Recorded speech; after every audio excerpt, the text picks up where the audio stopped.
అక్కడ సంజయ్ రాయ్ మీద దృష్టి పెట్టడానికి ప్రధాన కారణం ఏంటంటే ఏదైతే ఈ ఇయర్ ఫోన్స్కి సంబంధించినవి కనపడింది, ఆ సీసీ కెమెరాలో అతను ముందుకు వెళ్ళాడు, తర్వాత లేదనేది మనకు తెలిసిన విషయం. సో జనరల్గా ఏంటంటే ఇన్వెస్టిగేషన్ ఏం తేలుతుంది, మెయిన్ ఫోరెన్సిక్ ల్యాబొరేటరీ సంబంధించిన ఇన్వెస్టిగేషన్ అనేది చాలా ముఖ్యం అండి.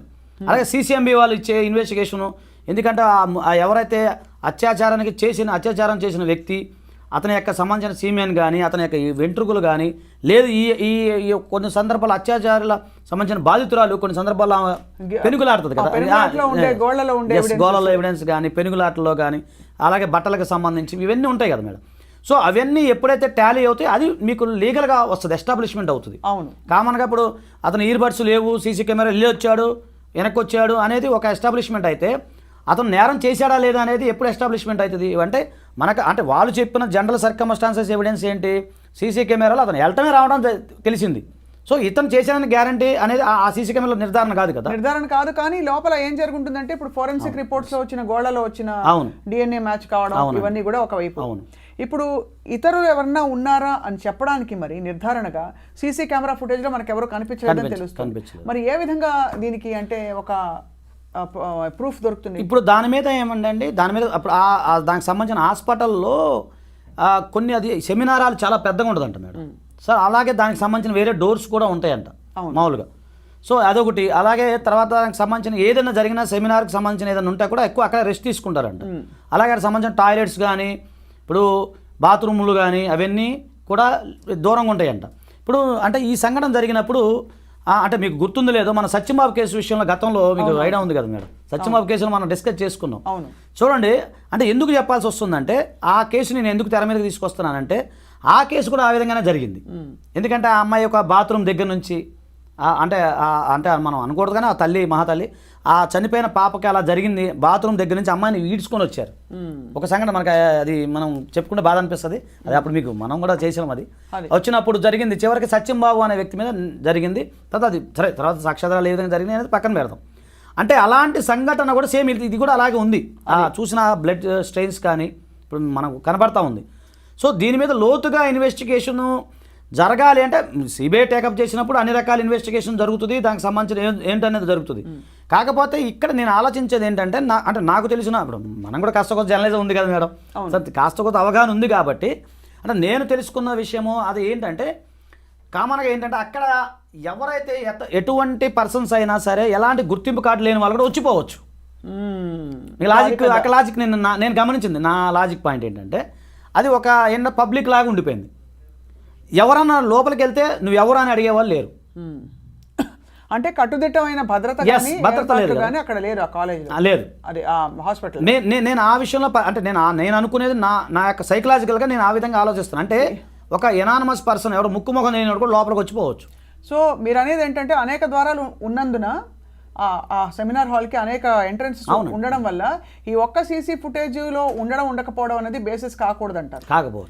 కాకపోవచ్చు ప్లస్ అంటే ప్రూవ్ చేయడానికి ఇతరులు ఉన్నారా అని చెప్పి అంతే కదా. ప్లస్ ప్రైమా ఫేసి చూస్తే ఒక మనిషితో పెనుగులాట కాదు, ఇంకా ఒక మనిషి కంటే ఎక్కువ ఉన్నట్టుగా అనిపిస్తోంది.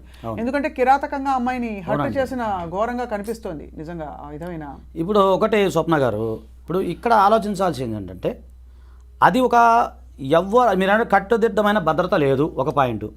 రెండోది ఇప్పుడు చెప్పిన ఎవరైతే సరే అతను నిందితుడిగానే మనం మాట్లాడుకుందాం సరే, అది కల్ప్రిట్ అదే సెకండ్ థింగ్.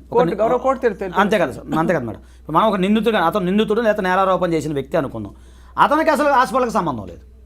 ఎందుకున్నాడు అక్కడ అతను ఇదే కదా, అంతకుముందు కూడా వచ్చిపోవటాలు, సంబంధించిన పేషెంట్తో మాట్లాడతాలు, ఇతను రికమెండ్ చేసి కొంతమంది జాయిన్ చేయించడాలు, ఒక తెలియకుండా ఒక ప్రైవేట్గా ఆయన ఒక నడపడం జరిగింది. అలాంటి అతను ఒక్కడే కాదుగా, అక్కడ ఎంతమంది ఉన్నారనేది ఫస్ట్ తెలియాలంటే దీని లోతుగా ఇన్వెస్టిగేషన్ చేయాలి. ఇప్పుడు ఏంటంటే ఆ సంబంధించిన ప్రిన్సిపాల్ ఎవరైతే ఉన్నారో ఆయన కూడా ఆ రోజు అంటే మనకు తెలిసిన సమాచారం మేరకు వాళ్ళ తల్లిదండ్రులకి మీ అమ్మాయి సూసైడ్ చేసుకుందని చెప్పి చెప్పడం అంటే ఎంత బాధ్యత రహితంగా ఉన్నాడనేది మనం ఆలోచించాలి. నేను అనేది ఆ కోణం నుంచి తీసుకురావాలి ఫస్ట్.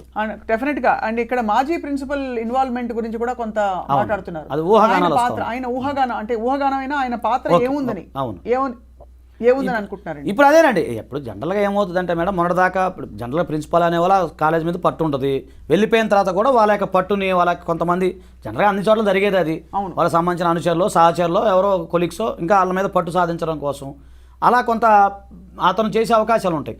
నేనేమంటున్నానంటే ఇప్పుడు ఫస్ట్ ప్రజెంట్ ప్రిన్సిపాల్ అయినా గతంలో చేసిన వాళ్ళు అయినా కూడా ఇదంతా బాధ్యత రాహిత్యమే.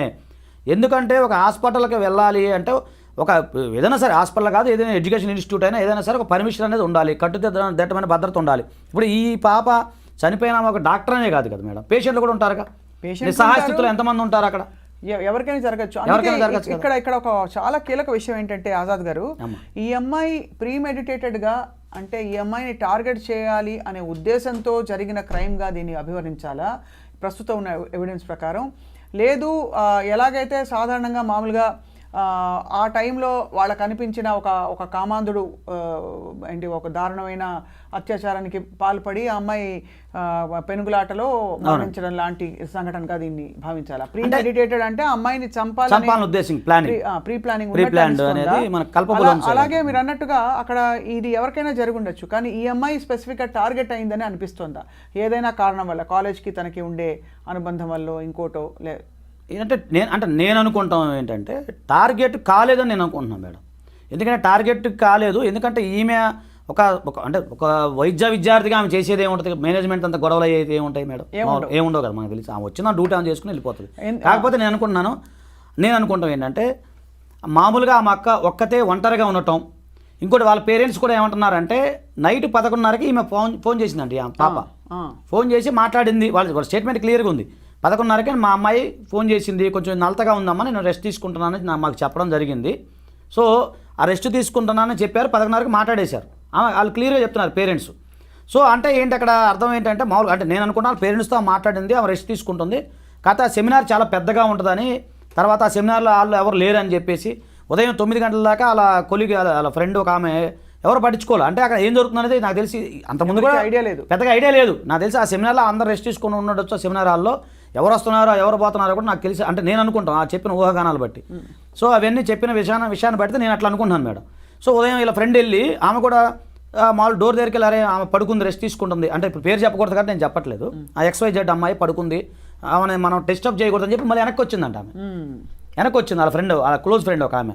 పడుకుందిలే పాప నైట్ డ్యూటీ చేసినట్టుంది నైట్ అని చెప్పి. అంటే ఏంటి అర్థం ఏంటంటే అది అక్కడ రెస్ట్ రూమ్గా అందరూ వాడుకుంటున్నారు అని మనకి క్లియర్ అర్థమవుతుంది. సో ఈ సదరు నిందితుడు దోషో వాట్ ఎవర్ నిందితుడు ఈ సంజయ్ రాయ్ అనే వ్యక్తికి ఫలానా టైంకి వెళ్ళి అక్కడ రెస్ట్ తీసుకునే ఒక అలవాటు ఉంది అనే ఒక ఇన్ఫర్మేషన్ అయితే ఉంది. అవునండి, ఇప్పుడు సీసీ కెమెరా బట్టి మనకు అర్థమవుతుంది. అదే సో దాన్ని బట్టే అలా మనం చేసుకోవాలి. ఇక ఫోరెన్సిక్ సంబంధించినవి ఏ డాక్యుమెంట్ వస్తాయి ఏంటి అనేది ఇంకా ఇన్వెస్టిగేషన్ చాలా గోయింగ్ ఆన్ కాబట్టి, అంటే మనం కూడా మేడం దీని మీద మనం ఎన్నో చేసాం. ఇప్పుడు నిర్భయ ఘటనలో మనం గట్టిగా పోరాడడం తెలియదు ఏం కాదు, ఏ ఘటన జరిగినా బాధ అనిపిస్తుందండి. బాధ కాదు అంటే ఒక విధమైన చట్టానికి అసలు భయపడని, ఎందుకంటే నిర్భయ ఇన్సిడెంట్ తర్వాత చట్టాలు వచ్చాయి, చట్టాలు బాగా కట్టుదిట్టం అయ్యాయి. అయినప్పటికీ కూడా ఇవాళ ఒక సంఘటన ఒకటి కాదు 100 జరిగాయి ఇలాంటివి. కొన్ని బయటకు వచ్చాయి, కొన్ని సంచలనాలు అయ్యాయి, కొన్ని మామూలుగా పాస్ ఆఫ్ అయిపోతున్నాయి. ఏంటి అర్థం అంటే ఇప్పుడు ఒక దోషి లేదా నిందితుడికి ఏదో జరిగిపోతుంది, నా లైఫ్ అండ్ డిస్ట్రాయ్ అయిపోతుంది, చట్టం నా మీద చర్యలు తీసుకుంటుందని ఒక మెసేజ్ వెళ్ళలేదు మేడం. ఒకటి ఏంటంటే BNS చట్టం కూడా వచ్చింది మేడం, అది కూడా నేను చూసాను. దాంట్లో కూడా చాలా కఠినంగా ఉందండి. ఇప్పుడు 63 కానీ ఏదైతే BNS సెక్షన్ మారిపోయినాయి కదా ఇప్పుడు. అవును. సో దాంట్లో కూడా యావజ్జీవ కారాగార శిక్ష ఉంది దీనికి సంబంధించి, అలాగే క్యాపిటల్ పనిష్మెంట్ ఉంది. సో ఇన్నున్నా కూడా వాళ్ళకి భయం అనేది లేదు అనేది నేను అనుకుంటున్నాను. ఫస్ట్ అసలు ఈ సంజయ్ రాయ్ అనే వ్యక్తి అరెస్ట్ అంటే అతను అదుపులోకి తీసుకున్న వెంటనే అతను చాలా నిర్లక్ష్యంగా, అంటే అతను ఆల్రెడీ పోలీసుల గురించి అవగాహన ఉన్న వ్యక్తి కదా మేడం. మామూలుగా జనరల్గా మనం చూసిన దాన్ని బట్టి చూస్తే, అలాగే సివిక్ పోలీస్ అతను. సో అతనికి పరిచయాలు ఉన్నాయి, అవి ఉన్నాయి. నేను చేయలేదని అతను బుకాయిస్తూ ఉన్నాడు మరి అతను. సో ఇన్వెస్టిగేషన్లో అంటే అక్కడ జరిగిన ఘటనలో సంజయ్ రాయ్ ఉన్నాడా, లేదా సంజయ్ రాయ్కి సంబంధించిన స్నేహితులు ఉన్నారా, లేదా సంజయ్ రాయ్ కాకుండా ఇంకెవరు ఉన్నారా అనేది ఆ ఫోరెన్సిక్ ల్యాబొరేటరీలో ఇప్పుడు ప్రజెంట్ అయితే కొంచెం మనకు బయటపడటం కష్టం. అండ్ ఇంకోటి ఇప్పుడు ఆ రోజు సాయంత్రం సంజయ్ రాయ్ వెళ్ళే టైం చూశారు లోపలికి వెళ్ళడం అనేది. బట్ అంతకు ముందు ఎన్నో గంటల ముందైనా సెమినార్ హాల్ తెరిచినప్పుడో ఎప్పుడో సాయంత్రం 4:30కో 5:30కో 6:30కో వ్యక్తులు లోపల వెళ్ళారా లేదా అనే నిర్ధారణ జరిగిందా? అంటే వాళ్ళు చెప్పేది ఒకటే సీసీ కెమెరా ఉంది మేడం ఇక్కడ. ఆ సీసీ కెమెరాలోనే దాంట్లో లేదు, దాంట్లో ఏం లేదు, దాంట్లో ఎవరు లేదు, ఇతను ఒక్కనే వెళ్ళటం రావడం జరిగింది రోజంతా. ఆ రోజంతా కాదు మేడం, సాయంత్రం సమయంలో. ఇప్పుడు జనరల్గా ఏంటంటే 11:30 వరకు, అంటే మనకు వచ్చిన ఇన్ఫర్మేషన్ వరకు ఏంటంటే ఆమె ఎవరైతే చనిపోయిన వ్యక్తి ఎవరైతే ఉన్నారో ఆమె XYZ ఎవరైతే ఉన్నారో ఆమె 11:30 వరకు మామూలుగా ఫ్రీగానే మూవ్ అవుతూనే ఉన్నారు. అంటే అర్థం ఏంటి, ఆ ఫ్రెండ్స్ మాట్లాడటం చేయటం అంతా మనకు కనపడతానే ఉంది. కాకపోతే 11:30 తర్వాతే కదా మనకు జరిగింది ఈ సంఘటన అనేది. ఆ టైంలో చూస్తే ఇతను మాత్రమే కనపడ్డాడు అందులో. అవును, అది మనం లెక్క తీసుకోవాలి. ఇప్పుడు 11 గంటలకి 10 గంటలకి ఇప్పుడు 11:30 దాకా ఆమె అంటే మామూలుగా ఏంటంటే తల్లిదండ్రులతో మాట్లాడింది కాబట్టి ఆమె సేఫ్ ఉన్నట్టు లెక్క. అవును, అంతే కదా మేడం. సో 11:30 తర్వాతే నుంచి మళ్ళీ ఉదయం 9 గంటల లోపు ఏం జరిగింది అనేది ఆ సీసీ ఫుటేజ్లో చూస్తే ఎంతమంది వెళ్ళారు ఏంటనేది అప్పుడు క్లియర్ వస్తుంది. రైట్. సో మొత్తానికి సార్ ఇది చాలా అంటే మరొక సంచలనం అయింది. కానీ దీని నుంచి ఏ తీర్పు వస్తే ఎలాంటి ఎంత త్వరితగతిన ఇన్వెస్టిగేషన్ కొనసాగితే బహుశా ఇది ఒక కేస్ స్టడీ, ఒక మెసేజ్గా వెళ్తుందని మీరు భావిస్తున్నారు? ఖచ్చితంగా అండి, ఇలాంటి జరగకూడదనే కోరుకుందాం మేడం. జీవితంలో ఎవరికి జరగకూడదనే అంటే కోరుకోవడం వరకు ఓకే సార్, బట్ చట్టపరంగా చర్యలు ఎంత తొందరగా ఎలాంటి శిక్ష పడితే బహుశా ఇలాంటి సంఘటనలకి ఒక డెటరెంట్ అంటే ఒక ఎండింగ్ ఇప్పుడు అదేనండి. ఒక్కటండి, ఏదైనా ఇప్పుడు మనం చూసే నిర్భయ ఘటనలు ఊరి తీశారు. ఇప్పుడు జనరల్ క్యాపిటల్ పనిష్మెంటే ఉంటుంది మేడం. సో ఈ ఘటనలో కూడా క్యాపిటల్ పనిష్మెంట్ ఎవరైతే నిందితులు ఉన్నారో వాళ్ళకి పడాలని నేను కోరుకుంటున్నాను. ఇప్పుడు నెక్స్ట్ ఏం జరగబోతోంది? సంజయ్ రాయ్ని మరింతగా ఎలా ప్రశ్నించే అవకాశాలు కనిపిస్తాయి? అంటే ఇప్పుడు ఆ రిపోర్ట్ ఏదైతే ఉందో ఇప్పుడు మళ్ళీ ఇప్పుడు సుప్రీంకోర్టు వారు ఇన్వాల్వ్మెంట్ అవడం, దాని మీద కొద్దిగా గట్టిగా ఇన్వెస్టిగేషన్ చేయమని చెప్పడం వల్ల నేను కూడా మళ్ళీ రీపోస్ట్ మాట కానీ దానికి సంబంధించిన మళ్ళీ ఇన్వెస్టిగేషన్ సిబిఐకి కనుక వెళ్తే ఇన్వెస్టిగేషన్ చేసిన తర్వాత సంజయ్ కనుక దోషి అంటే అతనికి క్యాపిటల్ పనిష్మెంట్ వస్తుంది. లేదు ఇంకెవరైనా ఇన్వాల్వ్మెంట్ అయ్యారా? ఇప్పుడు నేరం అనేది 2 రకాలు ఉంటుంది మేడం. నేరాన్ని ప్రోత్సహించడం కూడా నేరమేగా. అవును. సో దీని వెనక ఎవరు ఉన్నారు? ఇప్పుడు మీరు అన్నట్టు మనం అనకూడదు, XYZ ఎవరో ప్రిన్సిపాల్ అన్నారు, లేకపోతే ఇంకెవరో అంటున్నారు. సో వాళ్ళు ఉన్నారా? లేదా ఇంకెవరన్నా గుర్తు తెలియని వ్యక్తులు ఉన్నారా? లేదా అంతకుముందు గతంలో నేరస్తులు ఏమైనా ఉన్నారా? లేదు అలాగే మీరు అన్నట్టు ఒక టార్గెట్ ఈ చనిపోయిన XYZ అమ్మాయి ఎవరైతే ఉన్నారో ఆమెను టార్గెట్ చేయడానికి ఒకవేళ వేరే ఏమైనా వ్యక్తులు ఉన్నారా? ఇవన్నీ కూడా ఏంటంటే ఎంటైర్ ఇన్వెస్టిగేషన్ అనేది కొద్ది రోజుల్లో తేలుతుంది. కాకపోతే ఏంటంటే ఇక్కడ గమనించాల్సింది ఏంటంటే 2 రకాల పద్ధతి. ఒకటి సిబిఐ వాళ్ళు తొందరగా ట్యాకప్ చేసి తొందరగా ఈ ఇన్వెస్టిగేషన్ ఒక భాగము, ట్రయల్ అనేది ఒక భాగం. అదే అక్కడ మనకి లేట్ అయ్యే అవుతుంది. సో దీన్ని ఫాస్ట్ ట్రాక్ తీసుకుని 3 months 4 months క్లోజ్ చేస్తారని నేను అనుకుంటున్నాను. గౌరవ సుప్రీంకోర్టు ఒక కమిటీని కూడా వేసింది. అందులో మన నాగేశ్వర రెడ్డి గారు ప్రముఖ వైద్యులు, మన తెలుగు వారు కూడా ఉన్నారు. అంటే అందరూ ప్రముఖులు చాలా సరైన ఒక ఇన్వెస్టిగేషన్కి తోడ్పడతాడు, సహకరిస్తారని చెప్పే వ్యక్తుల్ని మాత్రమే కోర్టు ఎంచుకుంది. సో అయితే మొత్తానికి సార్ ఎప్పటిలోగా తేలుతుంది మీ ఎక్స్పీరియన్స్ చెప్పండి. జనరల్గా ఇప్పుడు ఫాస్ట్ ట్రాక్ కోర్టులు ఏంటంటే 3 months నుంచి 6 months క్లోజ్ చేస్తున్నాయి ఇలాంటి కేసులు. తప్పకుండా దీనిలోంచి evidences whatever evidence is available థరోగా ఇన్వెస్టిగేట్ చేసి దోషులకి నేను ఇన్వెస్టిగేషన్ ఒకటి అయిపోయింది అనుకోండి, అంటే మళ్ళీ దీని గురించి సంబంధించి సిబిఐ వాళ్ళు గట్టిగా ఇన్వెస్టిగేషన్ చేసిన తర్వాత కోర్టు వారికి నివేదిక ఇస్తారు అని మామూలుగా రిపోర్ట్ ఇస్తారు. అదే దాని తర్వాత ఇమ్మీడియట్ నాకు తెలిసి ట్రయల్ ఏమంటే స్టార్ట్ అయిపోద్దండి, ఫాస్ట్ ట్రాక్ అవుతుంది నాకు తెలిసి. ఇదైతే ప్రత్యేక కోర్టు కూడా అపాయింట్ చేసే అవకాశాలు ఉన్నాయి. సో దాన్ని బట్టి ఫాస్ట్ ట్రాక్లోనే తొందరగా అయిపోద్దని నేనైతే ఖచ్చితంగా అనుకుంటున్నాను. తప్పకుండా ఇక కాలేజీలకు పంపించే వాళ్ళు చాలా మంది ఇలాగా మెడికల్ కాలేజీలు అండ్ అలాగే ఆడపిల్లల్ని రాత్రిపూట నైట్ డ్యూటీలు అంటే సామాన్యమైన విషయం కాదు కదండి. ఏ వృత్తిలైనా ఉండొచ్చు, ముఖ్యంగా మేడం ఇలాగా ఇప్పుడు నైట్ డ్యూటీలో ఉండబట్టే కదా ఆవిడ. అవునండి, అవును, అలా జరిగింది. ఇప్పుడు మెయిన్ ఒకటి మేడం, ఇప్పుడు ఏ మాట్లాడుకున్నా కూడా prevention is better than the cure, అదే వాళ్ళు మెడికల్ భాషలోనే చెప్పేది అది. సో బయట వ్యక్తులు అంటే నేను అనుకుంటాం ఏంటంటే ఇదేనే కాదు, ఏ గవర్నమెంట్ కాలేజెస్ అయినా ఎక్కడైనా ఇంకెక్కడైనా కూడా ప్రైవేట్ వ్యక్తులు మ్యాక్సిమం రానివ్వకుండా, ప్రైవేట్ వ్యక్తులకు ఇన్వాల్వ్మెంట్ కాకుండా ఎందుకు ఏమిటి ఎలా అని ప్రశ్నిస్తూ అడుగడుగునా నిఘా పెట్టినప్పుడే కొంచెం ఎంతో కొంత something is better than nothing అయ్యే అవకాశం ఉంటుందనేది నా వ్యక్తిగత అభిప్రాయం. ఎందుకంటే కలకత్తా నగరం మహాప్రాచుర్యం, అందులో ఈ హాస్పిటల్ అంటే ఎప్పుడుదో. సో ఇవన్నీ అక్కడ ఏంటంటే చాలా ఇలాంటి కట్టుదిట్టమైన భద్రత అనేది కొంచెం లోపించడం వల్ల జరిగిందనేది నేను అనుకుంటున్నాను. దురదృష్టం ఏంటంటే ఆజాద్ గారు, మన పరిసరాల్లో ఎప్పుడు ఏ మూలన ఏ సంఘటన జరుగుతుందో అంచనా వేయలేకపోతున్నాం. ఎవరు ఊహించుకుంటారు ఒక పీజీ చదువుతున్న విద్యార్థిని ఇలాగ ఒక హాస్పిటల్ ప్రాంగణంలో, అది కూడా ఇంత అంటే ముఖ్యంగా చదువు ఉన్న వాళ్ళందరూ కూడా వీర వనితలు, వాళ్ళకి అన్నీ తెలుసుంటాయి అని ఒక ఎక్స్పెక్టేషన్ ఉంటుంది.